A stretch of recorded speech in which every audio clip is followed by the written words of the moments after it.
Welcome to the History Goes Bump Halloween Roundtable.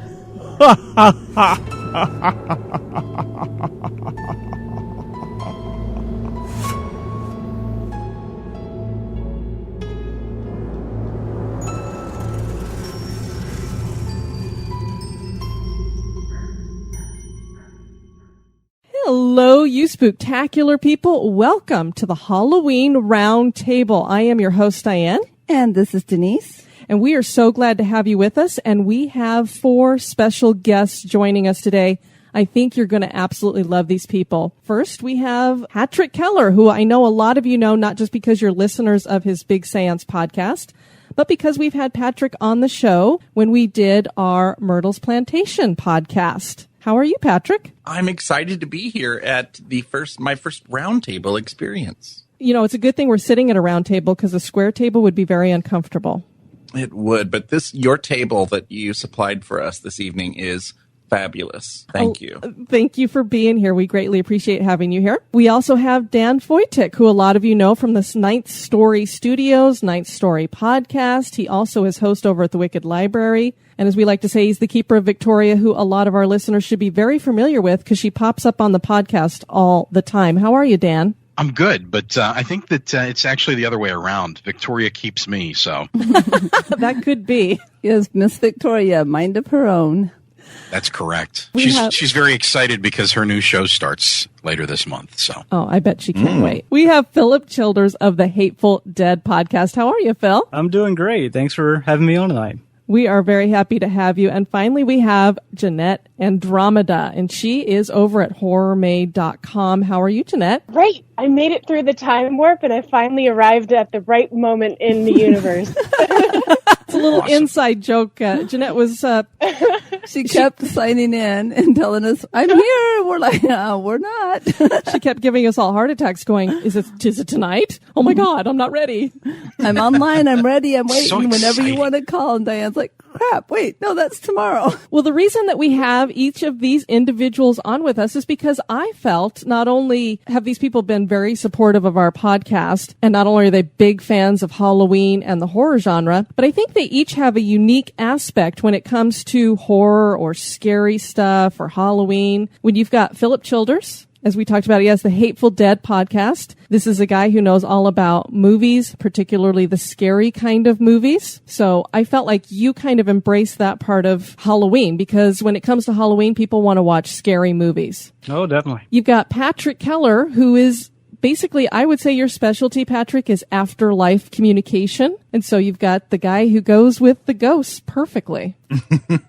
I try. I do a lot of experimenting, and I don't always succeed, but I'm always here trying. We've got Dan Foytik, who is our master storyteller. He is the king of scary stories, whether he's writing them or reading them. And Halloween and scary stories, they go hand in hand. They do. Halloween's 24 hours a day, 7 days a week, 365 days a year.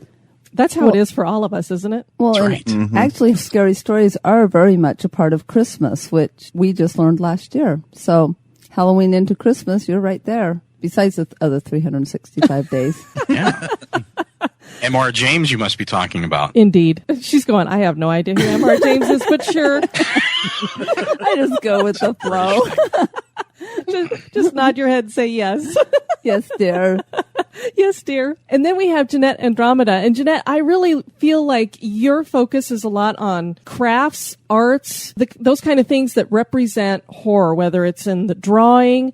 Also, you're much into the video as well, which I really enjoy. And you're also into the movies. You pretty much embrace it all. Yeah, pretty much. If it's horror, I'm a lot obsessed with it. But as a generally visual person, I think the artwork and the artistry that goes into creating any medium of it is what I'm obsessed with, I guess. Very cool. That seems really broad. But yeah, artwork and I go hand in hand. So why don't we hear a little bit about each one of you? So Patrick, we'll just go in the same order. Why don't you start and tell us a little bit about yourself? Oh, gosh, I'm always going to be first now, aren't I? I started a blog several years ago called the Big Seance blog, and that kind of went into a podcast, which I started in 2014. So it's been not quite a year and a half. And before that, I did some paranormal investigation for a few years. And so really, I like to just talk about my different experiences that I have in my paranormal world. And like I mentioned a little while ago, I'm always reaching out and trying to communicate with the other side, or ghosts or spirits or whatever you want to call it. And in the process, I'm also talking to, psychics and mediums and paranormal investigators, and just kind of always having a discussion. And I kind of use the seance as a metaphor to just kind of symbolize that curiosity and that fascination that I have with the paranormal and communicating with spirits. Philip, what about you? Why don't you tell us a little bit more about who you are? Well, I guess my story starts when I was very, very young. I got into horror movies at a very young age. And like a lot of podcasters, I started by just being a fan of listening to podcasts. And one in particular was a Twilight Zone podcast that I love a lot. It set me on the path to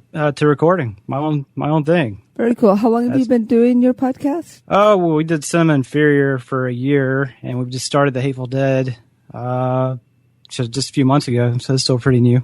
Oh, very cool.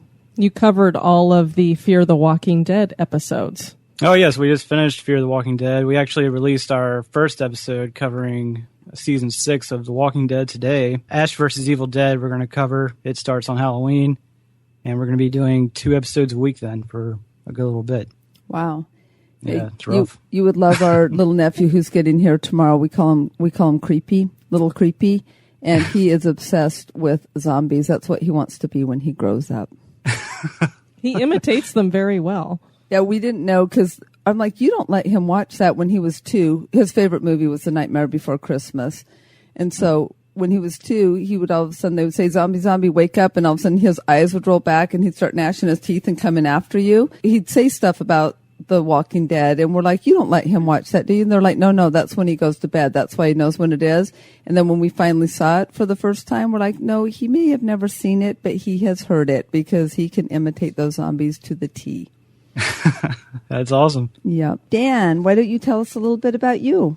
Oh, I'm boring. There's nothing to talk about here. Not a thing going on. Okay, so Victoria, why don't you tell us a little bit about Dan? I'm just sitting around doing nothing lately. No, actually, I started kind of an exploration into story and storytelling, I guess, about 2 years ago. So I started a podcast called The Ninth Story, and it was just kind of my opportunity to talk to a lot of people that were a lot smarter than me about story and storytelling and how it works and why it works and what it is. And really, it's pretty much everything. Everything we do is story and storytelling, from painting to poetry to writing stories to telling stories, all that stuff. And part of that exploration has grown into a lot of other things, like you mentioned the Wicked Library, which is a storytelling podcast that I do now that I took over from a gentleman by the name of Nelson W. Piles, who started it we're in season 6, so I guess it's been about 2.5, 3 years for him as well.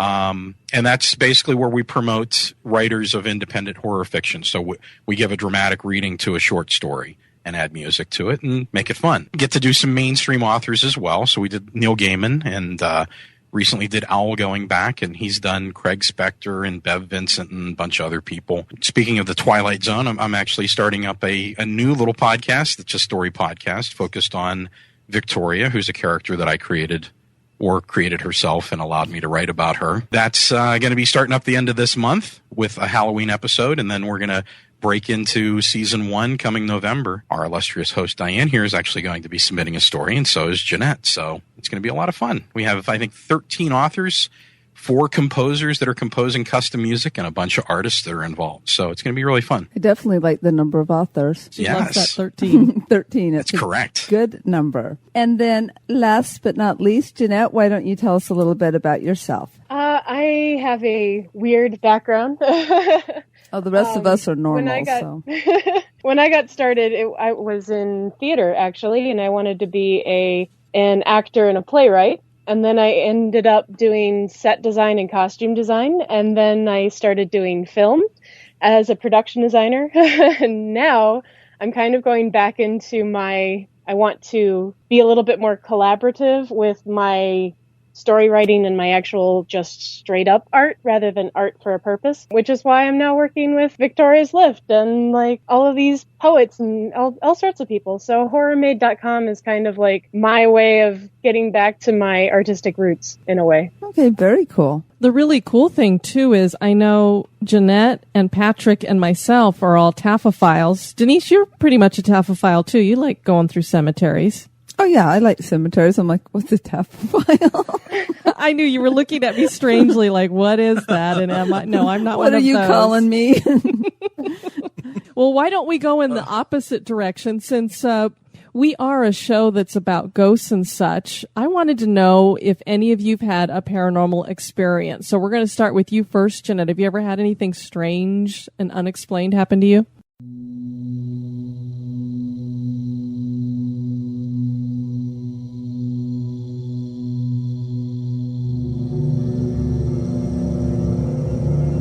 There are a few stories in my past. My favorite one to tell is I was working on a film set and it was like the crew's day off. So I decided to go into work during my day off because that's what I do. And I was painting one of the rooms we were supposed to film in the next day, and I had normally working in that house was like I'd play the Beatles or, you know, mellow things. But since I was by myself, I'm like, I'm going to play death metal today. This is great. And then I just felt like this weird energy in the house. And all of a sudden, every single door in the entire house slammed shut. Bam, bam, bam, bam, bam. It was like, whoa. And then I just felt this like energy that just felt so angry.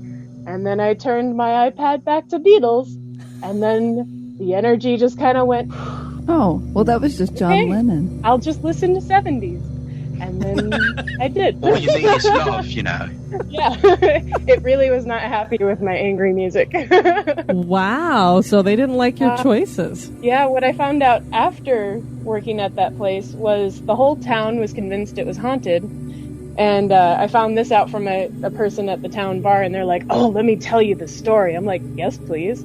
So it turns out that the family who had lived in that house before it became a set was they tragically died in the driveway before it because the mom and dad went inside, left the kids to storm in the car during a snowstorm while they, shoveled their way in. By the time they got back to the car, the kids weren't really in there anymore. Oh, wow. Yeah, so it's like, oh, that's cool. So there were actually some bad energies in there. So the kids weren't in the car because they'd passed on, or they had left the car? Yeah, they'd passed on. Oh, so carbon because monoxide. of the carbon monoxide poison. So it was just weird because other crew members the whole time had been like, oh man, don't go upstairs. There's some weird stuff up there. Like I keep seeing shadows and stuff. I'm like, whatever. I'm in here all the time by myself. That was like one of the few moments where I was like, no, not alone. Yeah, if it starts slamming the doors and stuff, maybe it's not really friendly. Oh, it was angry with me. Yeah. After that, Beatles fan. That's right. It was a Beatles fan. That's right. Just don't play any Helter Skelter, and you'll be all right. So is that the only experience that you've had? There are others. There was another one on a film set where we because I had been working mostly in horror movies. We always ended up in weird places. The other one was we were in this town called Moodus in Connecticut, which is known for weird stuff going on. Like there's weird noises in the woods that sound like thunder. Has something to do with seismic activity. But the moment that I'm thinking of is me and like the producer and one of the location members were there, and we were the last ones locking up, and I was bringing stuff out to my car, and then I see my producer just run outside, white as a ghost, and he looks at me and he points. He's like, weren't you just upstairs? What was that? Like, no, I'm right here. I have like a bajillion things hanging up on my arms because I'm putting it in my car. What's going on? He had apparently seen me in the master bedroom upstairs, which there's like this big window off to one side. So he saw my reflection move through the room into the bathroom. And then he's like, hey, Jeanette. And he walks over and he follows where my reflection went. And then there's no one in there. He's like, oh, so he just ran out. And what's funny is he's like, he loves the paranormal and he loves the idea of it, but he'd never really interacted with anything before. So he was like super shaken up. That'd be like us. Yep. So weird. That was almost like your doppelganger was hanging out. Yeah. Huh. And that house also had some, like, I just, would always be in there with people rather than by myself for that one, because the upstairs really did have some weird juju going on. I just got weird vibes up there. Nothing strange really happened other than that one thing. Well, very cool. Dan, how about you? Have you ever had any paranormal experiences? I don't know. I hear random music box noises all the time. I know, especially when you're talking to other people, right? Yeah, like on interviews with a particular host. Yeah, doors close in my house, and sometimes the studio door opens and you hear things. But that's just the tulpa that I've created. It's nothing to get too excited about. Yeah, don't worry about those. What's that? I mean, Slender Man is a tulpa, so yeah, tulpas aren't that bad. That's right.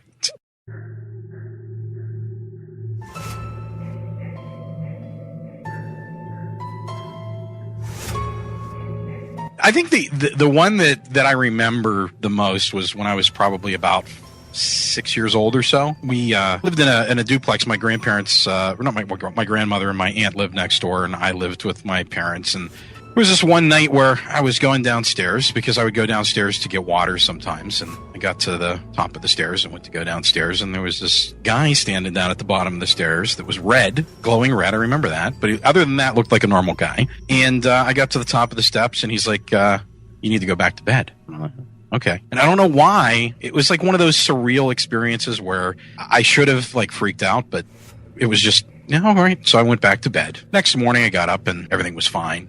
A couple days later, I remember being over at my grandmother's house, and she was going through photo albums. And my grandfather had passed away when my mom was 13 years old. We were going through photo albums, and she was taking a photo out and putting it in a box because they had kind of, my grandfather wasn't the nicest person to my grandmother. I'll just put it that way. So she wasn't really fond of having pictures of him around. So when she came across that picture, she, went to put it in a box, and I saw it, and I was like, oh, that's the guy that was at the bottom of the steps last night. Years later, I was going to college in Arizona, and I wandered into this little psychic shop that was pretty cool, and I used to hang out there every once in a while, and this is the first time that I went in, and I think it was probably about 10, 15 minutes I was wandering around, and a woman that was the proprietor, who also did readings and things, she's like, you had an interesting experience with a ghost when you were a child. I'm like, okay.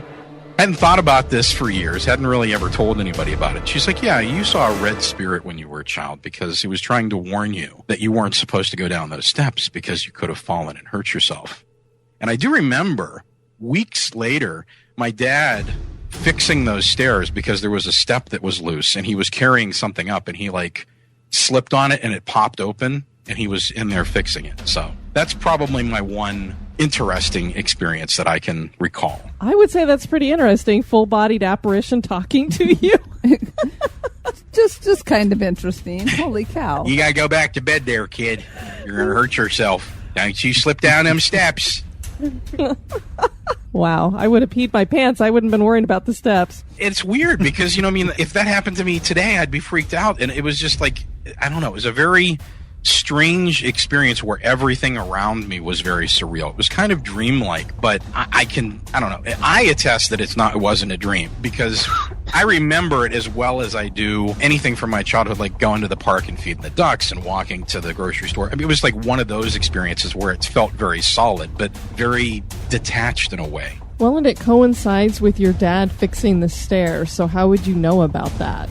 Yeah, see, that's the thing that caught me is there was a step there that was loose, and I don't know why it took. I mean, my dad always ran up the steps, so I don't know. Maybe he just stepped over it or something. I don't know, but I know it wasn't the next morning or anything like that. But I do remember him fixing that stair. Very cool.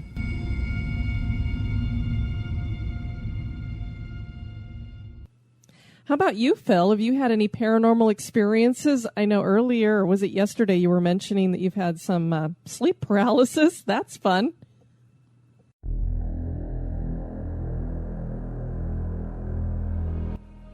Oh, yeah. I've had night terrors since I was a little kid. I guess one weird story I have was a few years ago when we were living outside of Pittsburgh. We only had one car at a time, so I was riding the bus to get to work, and the wife was driving, of course. and she was already gone. And I was getting ready to leave, and I clearly heard somebody say my name, female, from upstairs, and I knew she wasn't there. I went and looked out the window because I thought maybe for some reason she'd come home, and I just didn't hear her come in. Of course, she wasn't there, and I've seen enough movies to know it was time to go. So I headed out, and I called her instantly and asked her what was going on, or I was telling her what was going on. And I don't know, you can say that was somebody from outside or anything like that. But she got somebody that she works with that's, and excuse me if the term is wrong, but I think it's medium, to come by the house. I think it was the next day, and I wasn't there. And later on, she was telling me some of the things that the lady was asking her, or was telling her that she was feeling. And some of the stuff that she was saying was very specific to an ex-girlfriend of mine that has passed away. And so I thought that was pretty strange, because it's stuff that she wouldn't have known. Sure. So I thought that was really weird. And I'm not trying to make light of somebody dying, but at one point she had said, my ex-girlfriend, that if anything happened, she would come back and haunt me. And I know that's something that most people and couples say joking around. Yeah. But I don't know, that's weird. I thought that was a weird moment. Freaked me out. Strange. Yeah, and that's pretty much it. I don't really have much as far as spooky stories. Hey, that works. Patrick, how about you? Any paranormal experiences?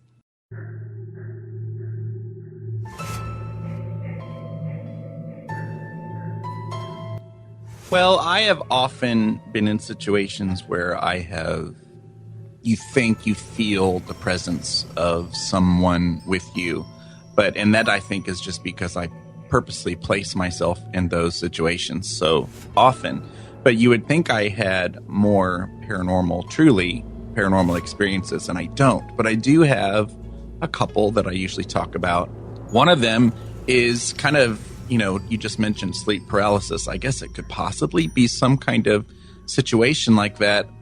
I had just been doing, it was a week, I had been doing a lot of, I did a paranormal investigation of a family's home, and where they truly reached out and needed help. And so I was really heavily involved with that week. But I had also kind of coordinated a seance that week, that I had cameras there, and I talked about it on the blog, and we had a medium, and I did a lot of research and work for that. And nothing really huge happened at that seance, but a lot was on my mind that week, and I was involved with a lot, and I was sleeping that evening, and my parents were also in my home in the guest bedroom.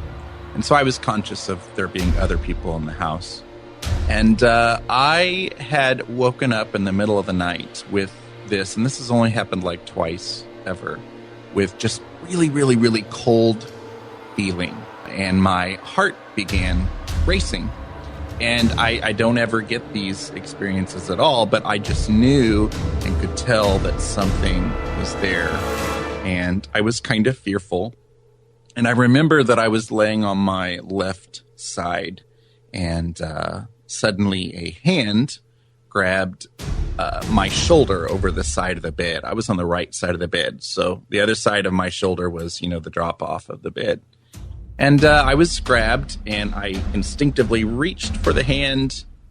Cold, seemed very dead hand, and the hand retreated. And I will forever, always not know for sure if that was a real experience. It seemed pretty real.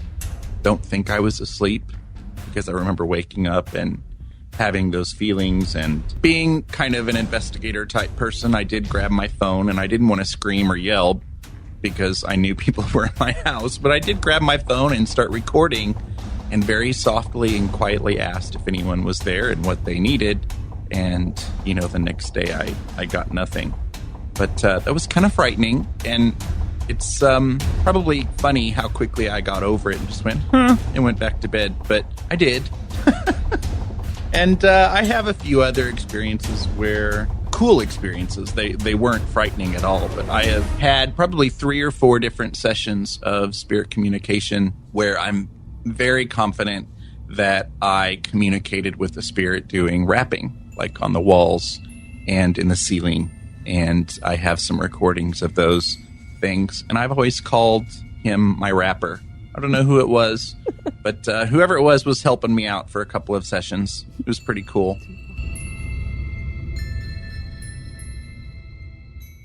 Denise just said Tupac.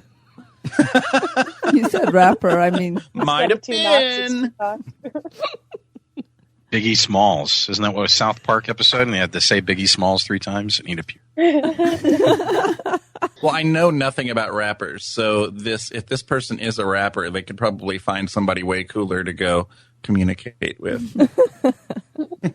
it's like, hey, but you were there, so that's why it worked. Right. The next question you all can be pondering, but I'm going to start with Dan, is tell us about your favorite scary movie. My favorite scary movie? Yes. I would have to say, and favorite is an interesting term here because it's the one that still creeps me out, which I don't know whether that makes it my favorite or not.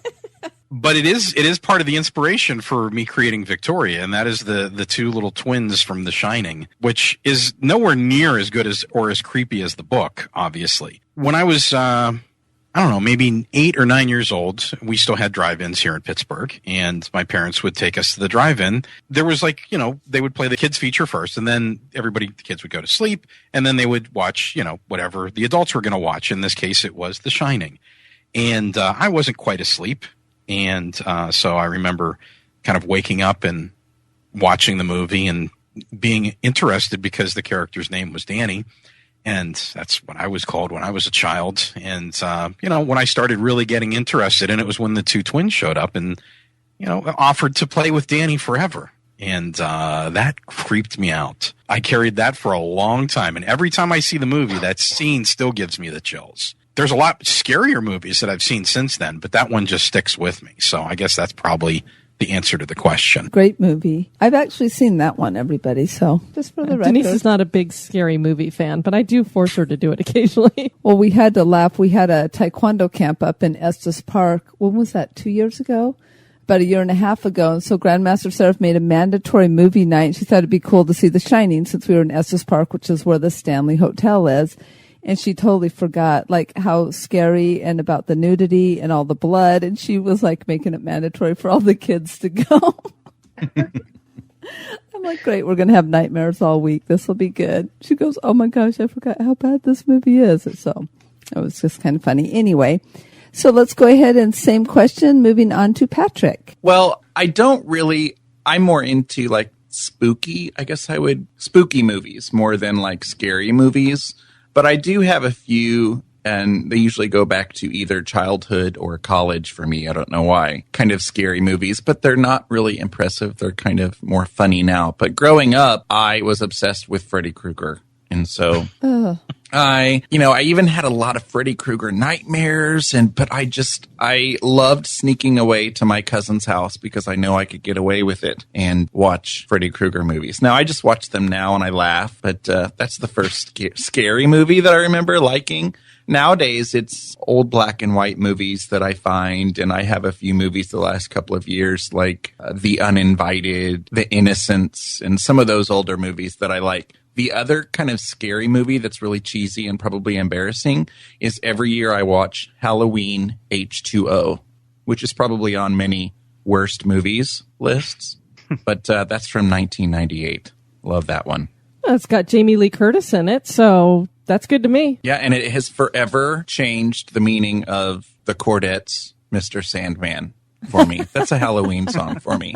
Always will be. Yeah, I just am still trying to get over that you think Freddy Krueger is amusing. Anyway. Well, now he's amusing because you just watch it now and it's just hilarious. But when I was growing up, I knew it was bad for me to watch it. And I was truly terrified of it, but I couldn't stop watching. If I got the opportunity, I would watch it. That's a good point, Patrick. Patrick. What was the one where they had the guy that was like the cops found him like inside the waterbed and they're like suicide. Oh my gosh! I think that was the girl has her head one. through the TV, like hanging in the insane asylum. Her head in the TV, just hanging there, like suicide. That's what's the first funny. One, Nightmare on Elm Street.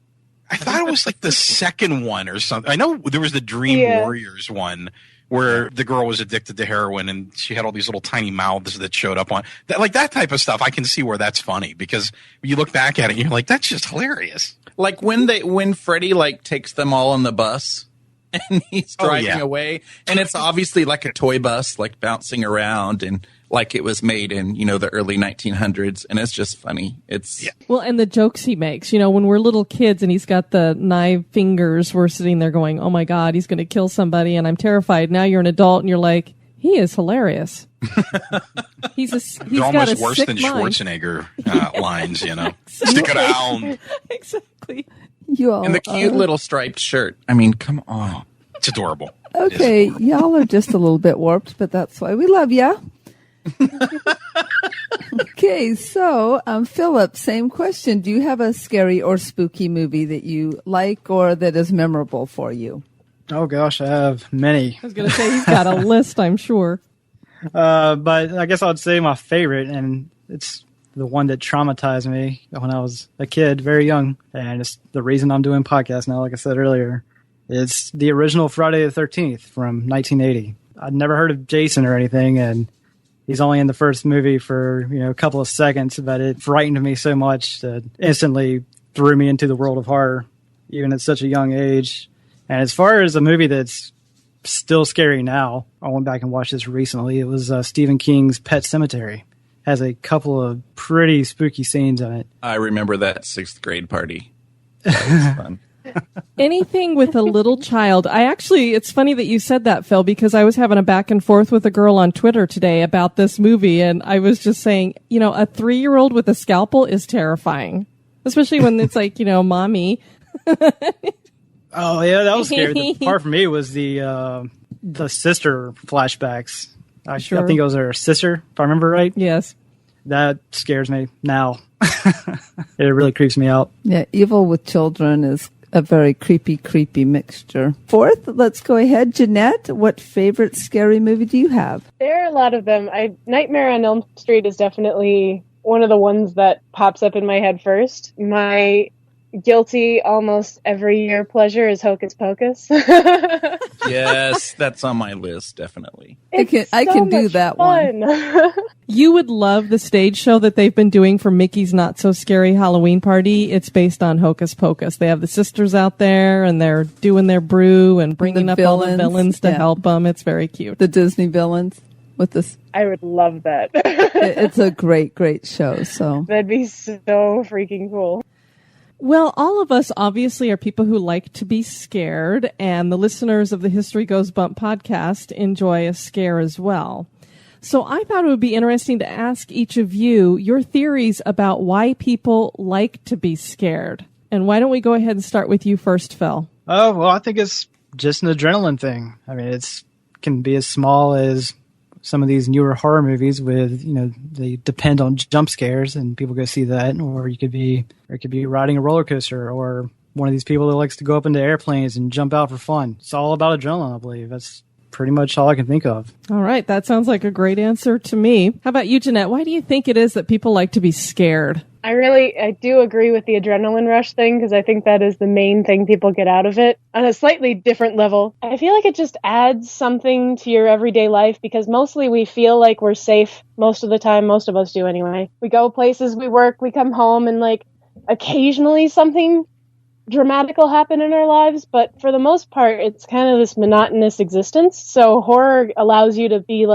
jolted out of that routine, out of that pattern, and it just gives you a wham, wake up, think about the world differently. That's a great observation. Takes the mundane right out of your life. All right, how about you, Patrick? Why do you think people like to be scared? Well, I think it's interesting. She just said where you feel safe. For me, and I mean, I would say the same thing with adrenaline, and it depends on where you're at or what situation you're at. Like this week, when my partner's not here and it's just me, and I drive up to my house and all the security lights are off and it's really dark, and you're like, that's weird. Why are all the lights off? That's no one enjoys to be scared in that way. When it is live people that you are afraid of, that gets me.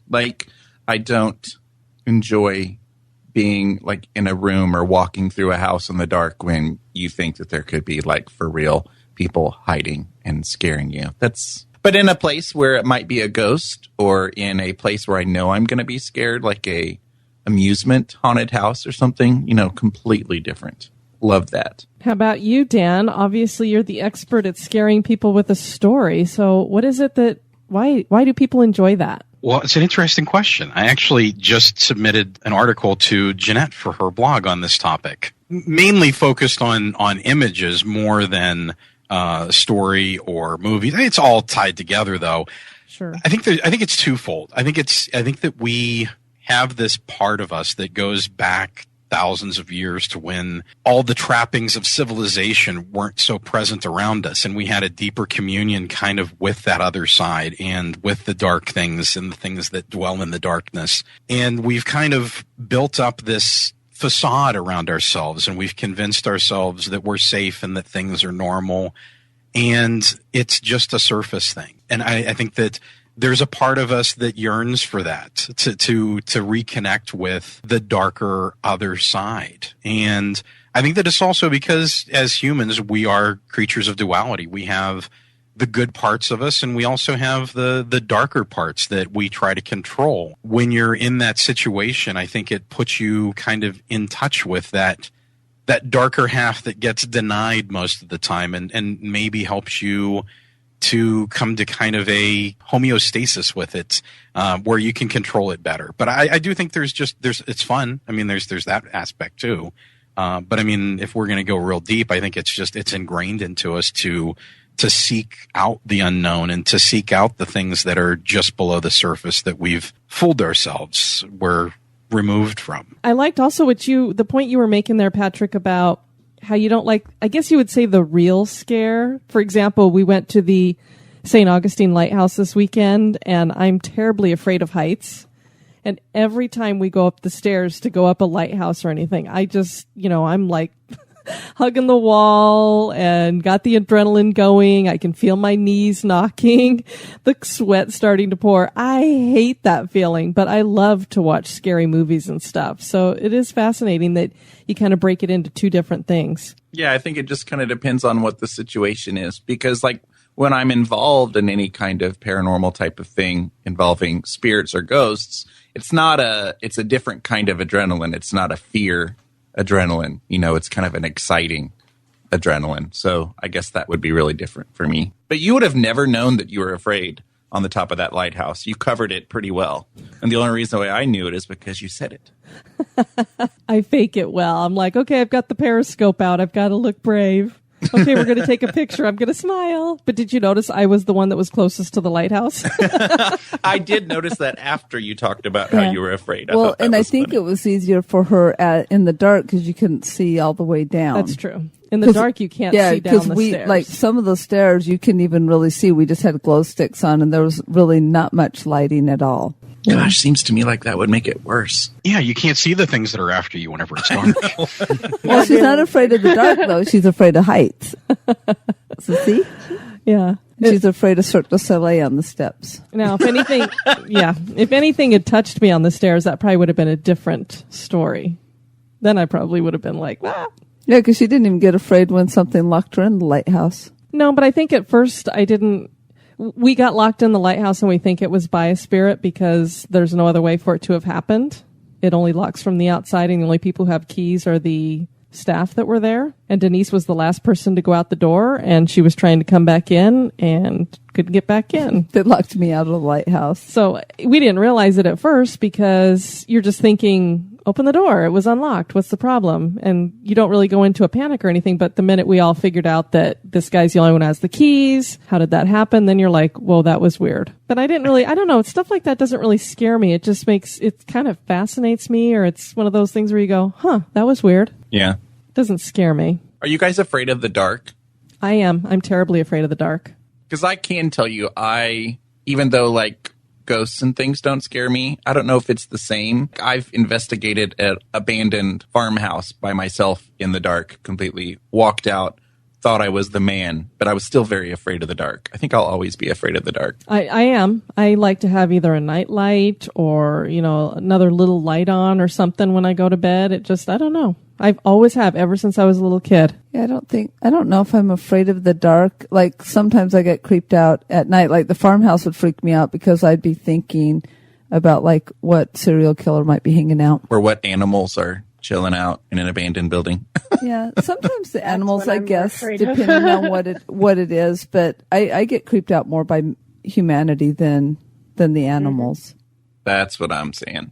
People and like especially exploring abandoned buildings, finding an unexpected human or an unexpected animal is always what I'm like really afraid of. Oh, hey, homeless guy, please don't kill me. Yeah, because you don't know why they're there. Is he just a drunk or is he a freak? Yep. And then an animal, you're like, I don't know. Animals are always kind of touch and go because you're like, is it rabid? Is it just, normal animal is going to be more afraid of me than I am of it? Exactly. Or in your neck of the woods, is it an alligator or a king cobra that got out from some cobra. guy? Hiding under my dryer. Did you guys hear that they actually found the king cobra here finally? They Yes. did? Yeah, it was under... I think it was his neighbor who was behind him. It was under her dryer. Oh, the snake's neighbor? Yeah, I guess this guy keeps all these exotic snakes and Venomous snakes, this yeah. king cobra had gotten out, which of course made national news, and it just went, I guess, across the street to her house, and she was getting ready to get some clothes out of the dryer and heard some hissing. Oh my gosh. I was just hanging out with her watching TV. She's like, "Oh, you're cute." About that. Okay, so let's see. Moving on to our next question. Let's go ahead and start with Jeanette. Do you have a favorite Halloween memory? Trick-or-treating was a big deal with my family for like as long as we possibly could go out doing it, and it still wasn't weird. I'm telling you, Jeanette, you need to get a ticket to Mickey's Not So Scary Halloween Party because you can trick-or-treat as an adult. Oh my gosh. And you get tons I of would candy. be the happiest person on the planet. Can you have spare masks? You don't need spare and then masks. keep going through. No, right, Diane's just, like, hit the dad houses 3 would times, go yeah. through the same one like 5 times. Yes, my 66-year-old father went through the line, boom, boom, boom, like he was running a relay. Just going through the same line. Yeah, he was so I think excited. one of my favorite Halloween memories pertaining to trick-or-treating was when my family moved to out in the woods for the first time in many, many years. We had suddenly all of this room, so we set up this whole haunted trail basically in our front yard. And even though there weren't a lot of people trick-or-treating by, we were really excited whenever someone came by, and then we had invited some people over, and it was a lot of fun. I got to be the witch out in the woods, just like jumping out and harassing people. That would be fun. Mm-hmm. Okay, and so what about you, Dan? Do you have a favorite Halloween memory?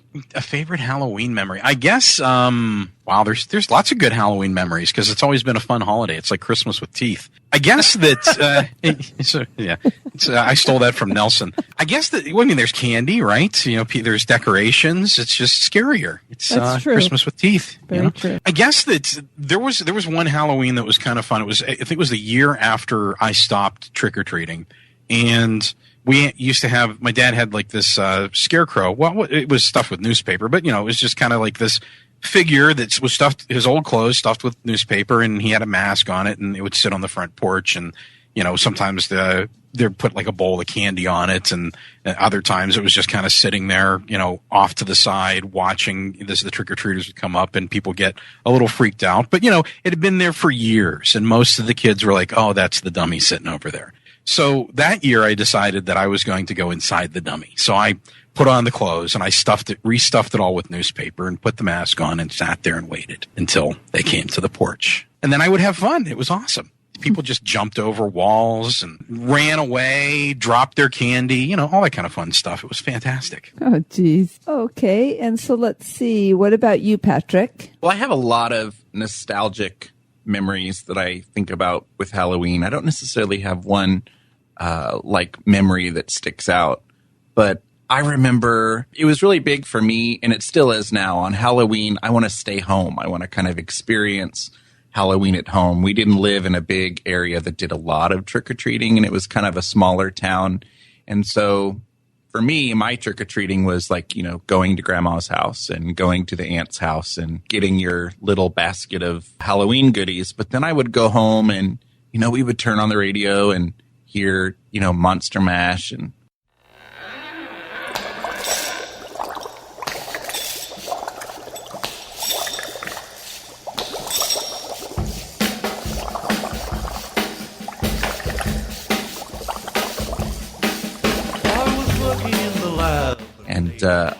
I had my little shtick, if anybody did come to the door. And but I also liked things like Halloween parties at school, when we could have those and making things out of black and orange construction paper and the Tootsie Roll Pop that, has the lame Kleenex over the top to look like a ghost. I remember those. Yeah, those were and you remember the little packages, the little trick-or-treat bags they would give you? They're like really tiny and like crunchy, and like I remember those, there's always like a pumpkin on the front or something, and I have lots of little random memories like that. Did you ever have to wear any of those costumes that were the plastic ones that just had the little face mask that had the elastic that, went around the back of your head, and that was basically it, and you took a couple steps and you ripped right through the plastic costume? I've always had a big head, so yes, I recall having to hold the mask up to your face. The tongue cutters. Oh, yes. Oh, yes, exactly. You'd stick your tongue It was out always there. so sharp in your tongue. I always remember the smell, like not necessarily those harder masks, but when you would go to like the store and get the mask with like the fur on it and stuff, like that smell. And I mentioned it several times on podcasts, and I know people make fun of me, but when you smell a roll of duct tape, oh my gosh, that takes me back to those masks that I don't know if they were rubber masks or what they are, but I work with it a lot sometimes when I do concerts and stuff at school, and I always smell it, and people make fun of me. I'm like, ooh, Halloween. They're like, there goes Patrick sniffing Ditto tape paper. again. He got the wrong substance, but that's okay. Instead of sniffing glue in the corner, he's sniffing the duct tape. I'll just be over here with the mask on. Okay, and let's see. And then same thing for you, Phil. A favorite Halloween memory? Oh, yes. Mine would probably be 1989 or 1990, and this was right about the time that Tim Burton's Batman, the original, came out, and I really, really, really wanted to be the Joker because, how awesome was he? Mm-hmm. And my brother, he spent all this time doing this great makeup so I could be the Joker. That's all I wanted to do. And then I ended up being a whiny little kid, and I ended up not going out or anything. And it's always funny to me because I know how mad he was. He spent all the time doing that, and it was great. And it's probably not a good memory for him, but I'll always remember it as me ruining his day. Denise. It's terrible, I know, but it's my greatest memory of Halloween is that time. You just made me feel really old when you say, well, I was a whiny little kid in 1989. Yeah. I was 10 or 11. Yeah, I was graduating from high school. 10. In 1989, I was already out of college working for American Express. Well, we were both little kids. We could have been at the same party because that's about the same age I am. Sorry, Diane. Would have wanted to hang out with me. I would have been the squalling one. We're All these old, Diane and youngins. Denise. We're I just, would have been like the mentor. Let me take the kids trick-or-treating. See ya. Come on, Jeanette, Diane, Patrick, Phil, Dan. Only if I can dress up as a Joker. Yeah, She just would have been say, a cool stop babysitter. crying now. How about favorite Halloween candy, Jeanette? Oh, favorite Halloween candy? My favorite one to get in my bag was always M&M's. But I don't know. Yeah, M&M's were always my favorite one where I was just like, yes, this is the first/last thing I will eat out of this whole bag. And I was always disappointed by candy corn. Those were my least favorite. It just sticks to your teeth. Kind of waxy. Yeah. All right. Except for you can always take them and use stick them as teeth. I would put them under my lip and then growl at my little sister and be like, I'm a pumpkin. I guess we all did that because Denise is going, I was just about to say that. Yeah, that's what I was just getting ready to say when you'd stick them on your teeth so you look like you had little candy corn fangs. Yep. Hey, Dan, what was your favorite candy? candy corn and circus peanuts, of course. The two worst candies on the planet. Or the things that came in the orange and black wrappers. I don't even know what that stuff was. Oh, the peanut butter you get down to the bottom of your bag, right? It's like the popcorn balls, the mallow cups, and candy corn, circus peanuts. Even if people tell you they like circus peanuts and candy corn, they're lying. They don't. They might think they do. They don't, though. Did you? This will skip to me because those orange and black wrappers, those were my favorite, and I know a lot of people hated them. I love those. But you know, Patrick, where do you even get different. those? Like, they're so generic. I don't know where you would get it if you wanted to, but I love those. I think they brought them over from the old country. They were like peanut butter flavored with little pieces of peanuts in them. I was so afraid of the wrappers. I never even opened them. I had no idea what was in there. I just thought they're like peanut buttery, kind of. I never ate one. I probably would like them too, but I just wasn't brave enough to unwrap them. Well, I'll probably date myself. Did anybody have the papers with the little dots that you peeled off and ate? Oh yeah. Yep. Oh, okay, good. I used to go to one house where I would also get a gift certificate for a hamburger at McDonald's, which I always thought that was disappointing too. My favorite. Exactly. I want to take it home and eat it now. Like, I eat the whole thing right now out of my pillowcase. No, you have to wait until you get home so we can check for razor blades.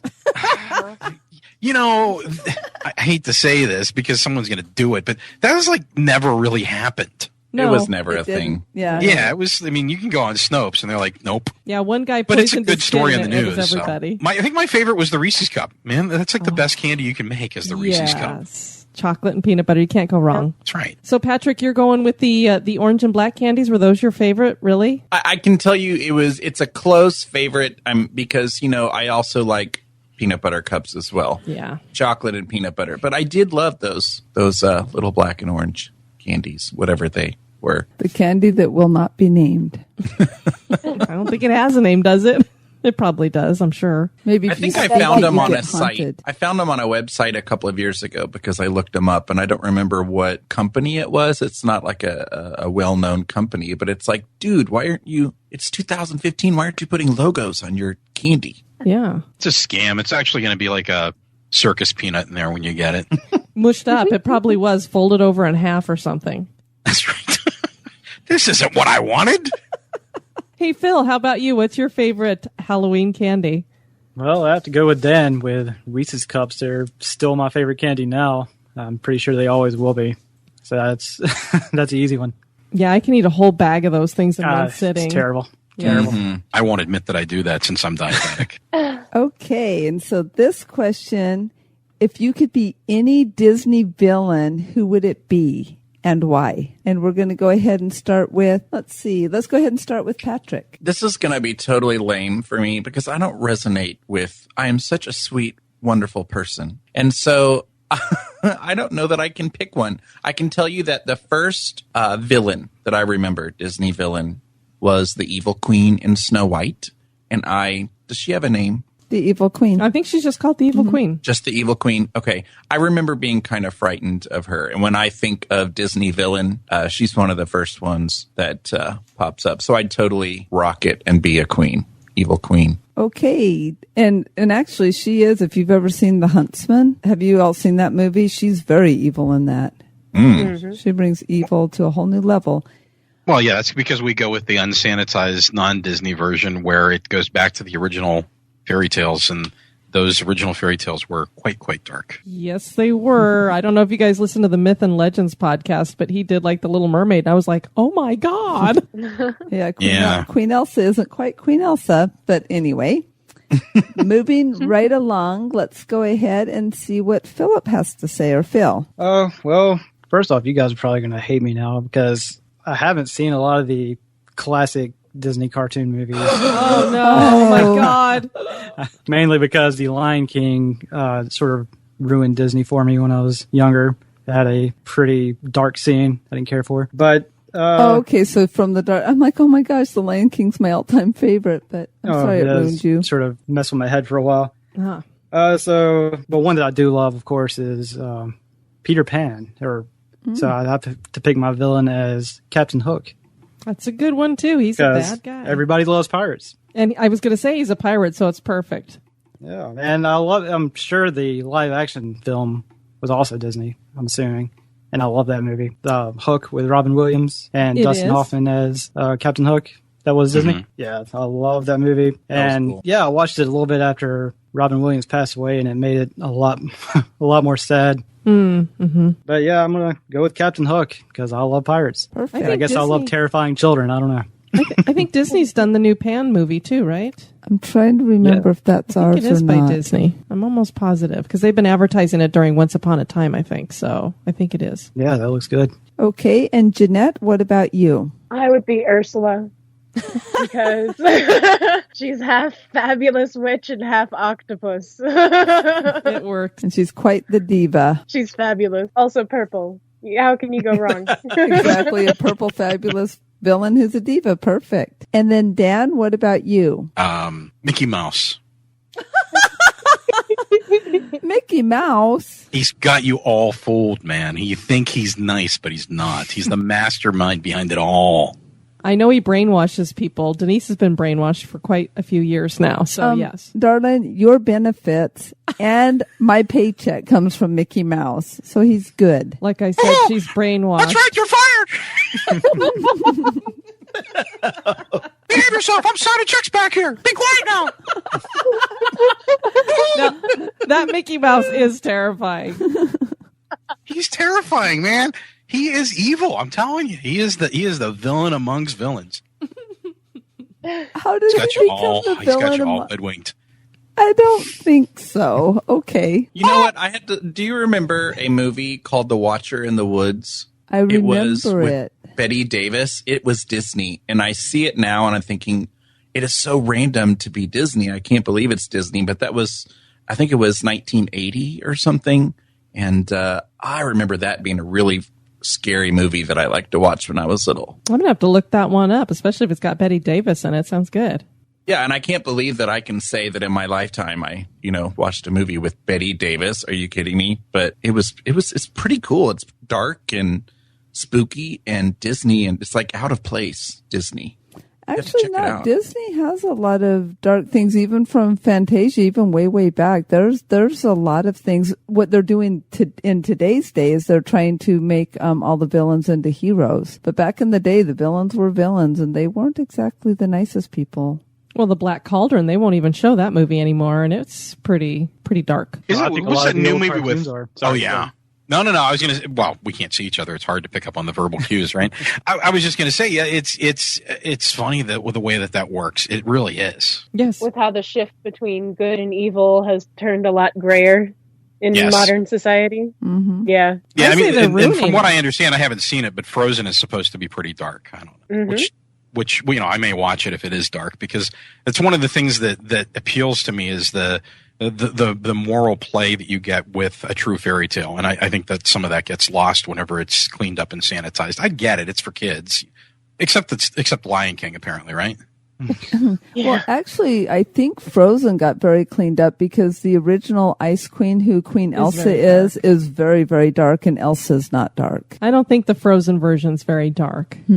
I didn't get that feeling from it. Well, then I won't be Oh, watching. what is the darkest Disney animated feature? Well, I've always thought that Sleeping Beauty's pretty, because you're talking about she wants to kill a baby. The original, not And then the you do most have- recent Maleficent I was very upset with. Because they made her into an anti-hero, but the original Maleficent is definitely Yeah. the queen of all evil. Yeah. So I don't know. Yeah, I mean the original Snow White's kind of rapey.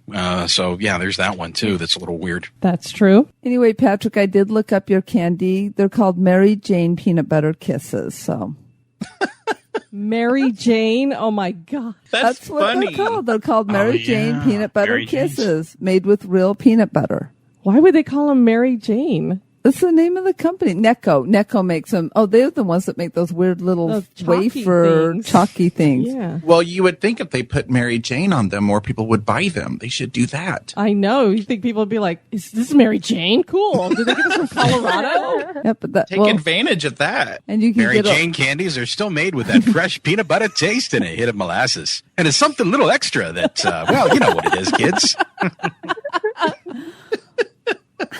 And you Hey, get a bag yeah, of it's bath great for salts ya. while you're at it. That's right, man. This candy's so good, man. I can't stop it. This candy totally gives me the munchies, man. The candy's It's perfect. perfect. It's like a circle, man. I just keep eating it and eating it. The circle is So out. damn good. Never-ending circle. All right. Well, we should probably wrap this up. What I want to do is go around. Wrap it up like Mary Jane, Little Peanut Butter Kisses. Yeah, man. We're We're going to wrap it up in orange and black. So why don't we go around? Phil, why don't you tell everybody where they can find your podcast and a little bit more about finding you on the internet? Oh, you can find us on iTunes and Stitcher and all the other podcatchers at The Hateful Dead. And on Twitter, we are at Hateful Dead PC. We're on Facebook. And of course, we're in the Haramandi Spectacular Crew, proud member. And you also, we don't have a website yet. Well, and you also are a part of the research crew, too, at HGB.